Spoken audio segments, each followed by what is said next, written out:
On the 1st of January, Poland took over the rotating presidency of the Council of the European Union, marking the start of a 6-month term that will shape EU policymaking during a time of geopolitical turbulence.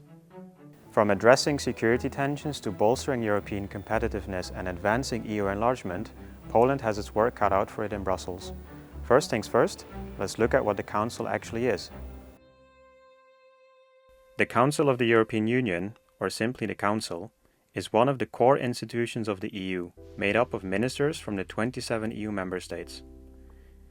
It shares legislative power with the European Parliament, amending and passing EU laws drafted and proposed by the European Commission. The Council of the EU meets in different configurations depending on the policy area at play. When the economy ministers meet, that becomes the Economy and Finance Council.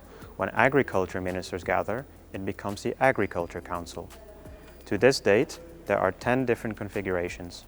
Each of the ministerial meetings in the Council of the EU is chaired by the country holding the rotating presidency, except for the Foreign Affairs Council, which is chaired by the High Representative for Foreign Affairs and Security Policy.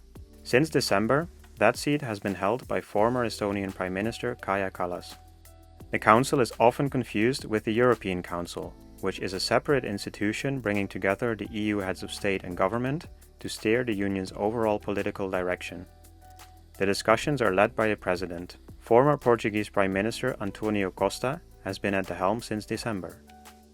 The start of the rotation system of EU presidencies dates back to 1958 under the Treaty of Rome, giving each member state of the then European Community the chance to influence and contribute to the Council's agenda.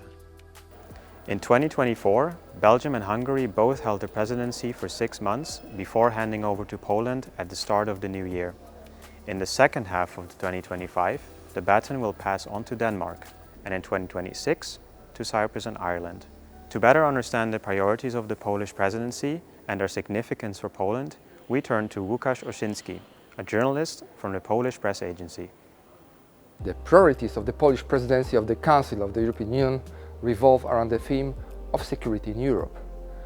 Poland aims to address various dimensions of security, from external crises such as the war in Ukraine and conflicts in the Middle East, to pretty much every sense of the word like information, economic, energy, food and health security.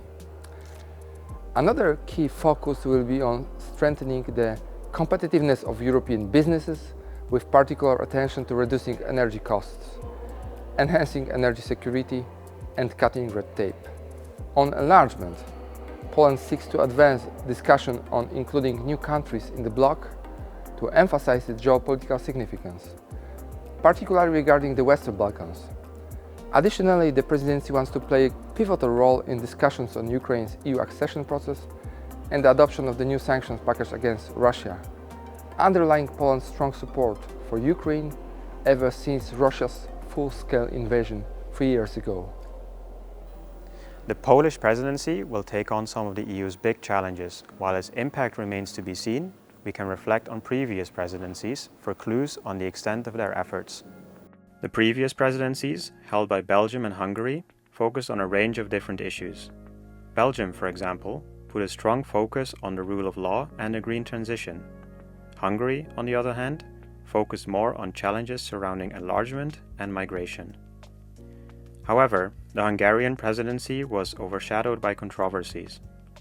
Prime Minister Viktor Orbán faced stark criticism for allegedly using the presidency to justify diplomatic visits to Moscow and Beijing, presenting them as EU-driven initiatives. Legislative progress during Hungary's term was limited, partly due to the European elections in June and a transition the EU went through for the rest of the year. But now, with the European elections and the turbulent transition in EU politics behind us, the Polish presidency faces a tough road ahead as it tackles security, economic challenges and enlargement talks in a shifting EU landscape. To stay updated on the presidency's progress for the rest of its term, follow the European Newsroom for more.